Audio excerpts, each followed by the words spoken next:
From election headquarters in New York, here is Lester Holt. Good evening and welcome from our NBC News Election Center. Well, if the polling is right, it could not be any closer. On the eve of an unprecedented election day, Vice President Harris and former President Trump are running neck and neck. And they are running hard in this last full day of campaigning, with Harris crisscrossing all-important Pennsylvania and Trump also campaigning there, in North Carolina and winding up in Michigan tonight. For a country divided, it's a moment of high anxiety and uncertainty, with more than 78 million people having already cast their ballots in early voting. Adding to that anxiety, it could take days for us to know who the next president will be. Given the closeness of this election, the fact that so many mail-in votes need to be counted, and the legal challenges that could come. Tonight we are covering it all, starting with Peter Alexander and the Harris campaign. Tonight, just hours till Election Day, Vice President Harris closing out her campaign in the pivotal battleground of Pennsylvania. 5 separate stops beginning in President Biden's hometown, Scranton. I'm telling you guys, we're good. We're good. Later dropping by a Puerto Rican restaurant in Reading with Alexandria Ocasio-Cortez. Harris finishing up her frenetic final day with rallies in Pittsburgh and Philadelphia, joined by celebrities like Katy Perry, Ricky Martin, and Lady Gaga. It comes as the last NBC News poll before Election Day shows what remains a razor-tight race. With third-party candidates included, former President Trump leads Harris by 1 point within the margin of error. Harris is hoping to capitalize on her strengths. In our poll, leading Trump by 20 points on abortion rights and maintaining a 16-point advantage among... It is a fight for freedom, like the fundamental freedom of a woman to make decisions about her own body. The Harris campaign tonight touting its Get Out the Vote efforts. This weekend, 90,000 volunteers knocking on 3 million doors in the battleground states alone. Let's get out the vote. Let's get out the vote. Let's get out the vote. Let's win. Among the challenges the vice president faces, 2/3 of Americans think the country is on the wrong path. And our poll shows Trump has opened up an 18-point lead among men. Harris's clearest path to victory is sweep of the 3 blue wall states that President Biden carried 4 years ago. The Harris campaign tonight is projecting confidence, saying late deciders are breaking for the VP, noting a well-respected poll in Iowa where Trump won decisively in 2016 and 2020 shows Harris may be outperforming him, though within the margin of error. Republicans call it an outlier. Over the weekend, Harris making a surprise appearance on SNL. What do we always say? Keep Kamala and carry on a lot. And voting by mail. I did mine. I'm going to put it in the mail. One notable shift in these closing hours, after taking on Trump for weeks, slamming him as a fascist and a tyrant, Harris is now not mentioning him by name. Today, calling him the other guy. This whole era of this other guy, you know, what it's done with all that talk that's been about trying to have us point fingers at each other. And Peter, Vice President Harris wraps up her day with that late-night event in Philadelphia. That's right, Lester. Tens of thousands of Harris supporters are already gathering here. A top Harris ally tonight telling me they would rather be in her heels than in his shoes heading into tomorrow. Harris will return to Washington, D.C. overnight, where she will watch the returns come in. Lester? All right, Peter Alexander, thank you. Former President Trump winds up in Michigan tonight after final stops in battlegrounds North Carolina and Pennsylvania. Zeroing in on Vice President Harris over the economy and the border. Garrett Hake is covering the Trump campaign.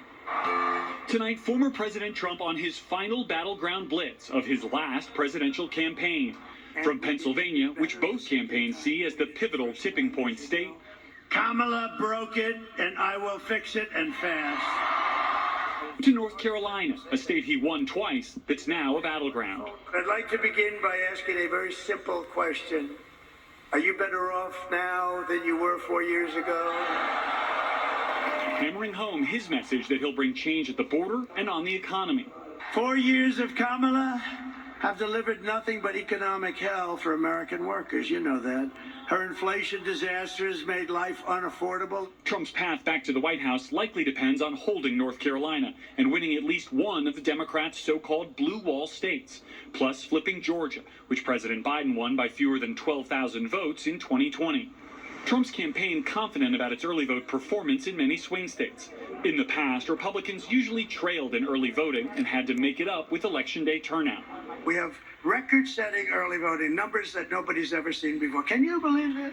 Trump's team parsing early vote numbers in the battlegrounds, which they say shows rural turnout up and urban numbers down, and Harris underperforming Biden with key demographics, projecting confidence in their strategy of trying to turn out young men who rarely vote, like Scott Netherling, who didn't vote in 2020, but backs Trump now.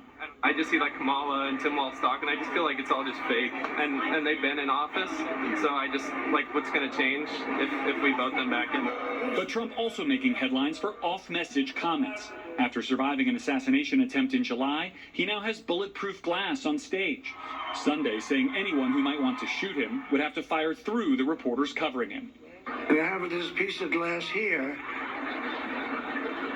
but all we have really over here is the fake news, right? And to get me, somebody would have to shoot through the fake news. And I don't mind that so much. His campaign saying his comment had, quote, nothing to do with the media being harmed, and that Trump was, quote, actually looking out for their welfare. Garrett, one more event for former President Trump there in Pennsylvania. Then he's off to Michigan. That's right, Lester. From here in Pittsburgh, the former president heads to Grand Rapids, the same city where he closed out his 2016 and 2020 presidential campaigns. Then it's a late flight back to Palm Beach. Tomorrow morning, he votes in Florida alongside his wife, Melania. Lester? Okay, Garrett, hey, thanks very much. And with the candidates making their final pitches, a huge number of people have already voted in this election. Hallie Jackson is here. What do we know about the early vote? Well, a lot of people are doing a lot of early voting, Lester. That's the big takeaway. And the big number right here, some 78 million early votes have been cast, either in person or in the mail. This is a big number. It's not quite what we saw in 2020, but remember, that was the pandemic. But look at this. It outpaces 2012, and it outpaces 2016 as well. Look at the partisan breakdown. That's probably your next question. We're seeing Republicans cutting into the advantage that Democrats typically have on early voting. 41% registered Democrats, 39% registered Republicans. Caveat, we don't know specifically who they're filling out that ballot before, but it's still a data point. And this is interesting here. The gender gap when it comes to early voting. Nationally, more women have early voted than men, and we're seeing a double-digit gap in these four key battlegrounds: Michigan, Pennsylvania, North Carolina, and Georgia. Your grain of salt on that, our polling shows that more men say they're going to vote on Election Day than women, so you could see that gender gap number snap back tomorrow, Lester. All right, Hallie, thanks very much. Another number you're going to hear a lot of, 270. That's the road that gets these candidates to the White House. Tom Yamas is here. He's at the big board. You've been kind of walking through the combinations that will get each of them where they want to go. This is our road to 270 map, Lester. We're going to start election night where we left off in 2020. Remember, Joe Biden won 6 of the 7 battleground states. On election night, they're going to be marked gray. So for Kamala Harris, her easiest path to the White House is if she holds that blue wall. Pennsylvania, Michigan, Wisconsin, she gets to 270 electoral votes. But she has many other paths. And if the blue wall were to collapse, she has one more path to get to the White House. She wins Nevada, holds Arizona, holds Georgia, and flips North Carolina. She gets to the White House. Now, for Donald Trump, it's a little different. Let's mark his states here and see where he goes. The easiest path for him, Pennsylvania, North Carolina, and Georgia. He gets a 270 there. But if he were to lose Pennsylvania, he has to win somewhere else in that blue wall. He has to crack the blue wall. There's no path if he doesn't do it. If he wins Michigan and wins Wisconsin, he gets there. But if he can't pull off Wisconsin, Arizona and Nevada do it. But if he only wins Wisconsin, Lester, he has to win in Arizona. He needs those 11 electoral votes. It's going to be a lot of excitement. All right, Tom, thanks very much. Thank you. And with this election so close, it's possible we will not know who the next president is tomorrow night, with the counting of mail-in votes only starting tomorrow in some states. Here's Laura Jarrett. The moment the entire country has been waiting for. The presidential race so tight in 2020, the winner took days to call. The high number of mail-in ballots creating a unique challenge for election officials, and this year may be the same. It takes time to count millions of votes. Pennsylvania's top election official Al Schmidt says he expects more than 30% of voters to cast their ballots by mail this time around. But state law prevents election officials from opening and processing those ballots until 7 a.m. on Election Day. It leads to a perception that things are delayed in Pennsylvania. And they're not delayed at all. It's just the process. A similar law in Wisconsin bars pre-processing of mail-in ballots ahead of time, while in Arizona, verifying signatures on early ballots can cause delays. In Nevada, a different challenge. Ballots get counted up to 4 days after the election, so long as they're postmarked by November 5th, all potentially resulting in a days-long gap between when polls close and when the race is finally called. We've seen that as a real period of vulnerability for people to try to undermine confidence in the results. We did win this election. Former President Trump seized on that period of uncertainty in 2020 to fuel a false narrative the election was stolen, and has been trying to cast doubts on the results of this election. They cheat. That's the only way we're going to lose, because they cheat. And already, the lawsuits have started flying, nearly 200 and counting. In Georgia, officials had concerns over new rules passed by the pro-Trump state election board, including one mandating a hand count of all ballots after polls close. There's absolutely no reason to pass new rules this close to an election. Those rules now blocked by a judge. For now, Republicans have focused their efforts on contesting the rules around mail-in voting in Pennsylvania, losing several lawsuits already, others still pending and left unresolved, providing a fertile ground, election lawyers say, for future fights in the weeks ahead. The nightmare scenario is mail-in ballots where the parties contest the signatures, the date, or other defects in the ballot, and therefore we have a replay of what happened in 2000 in Florida with Bush versus Gore. Laura Jarrett, NBC News.